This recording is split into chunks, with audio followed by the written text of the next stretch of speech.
just soaking up the fans' energy every single night and dying for moments that the fans can celebrate, because you know they'll remember those moments because it's such a magical place here.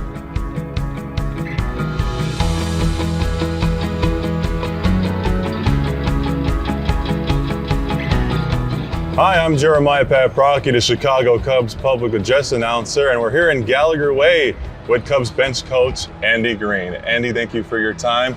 Tell us about yourself and your role as the bench coach with the Cubs. Yeah, it's great to be here. It's a beautiful day. Gallagher Way is one of the sweetest places in baseball to be outside of a ballpark.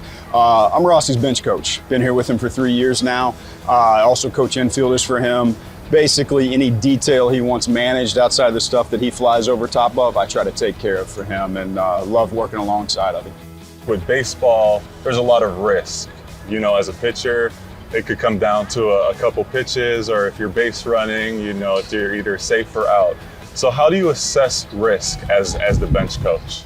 Sure. I mean, every decision you make in game as a manager, ultimately they're Rossi's decisions, but it's my job to offer advice in game when he needs it, when he wants it, when he requests it. So it's my job to help him see the risk inherent with any decision he's making at that given time. So take stealing a base, for instance. There's a break-even rate that we know our R&D department gives us. Hey, in this game state, here's the break-even rate. You need to be safe this often to make this a worthwhile decision. So we take all the factors we know from advanced scouting, we take all the factors we know from the way we've been playing, how risk averse or how hungry he is to take a risk at that time.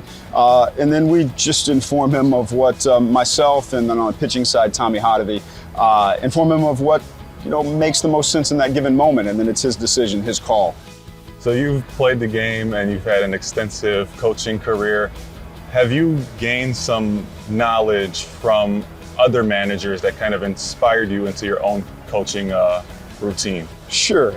When I first got to the big leagues, Bob Brindley was my first manager, World Series champion with Arizona Diamondbacks. I came in at the end of his tenure in Arizona, and just the way he handled the media, the way he talked to the press, because that is a big portion of that job. You don't get it nearly as much as coaches, but when you're going to manage, that's a part of it.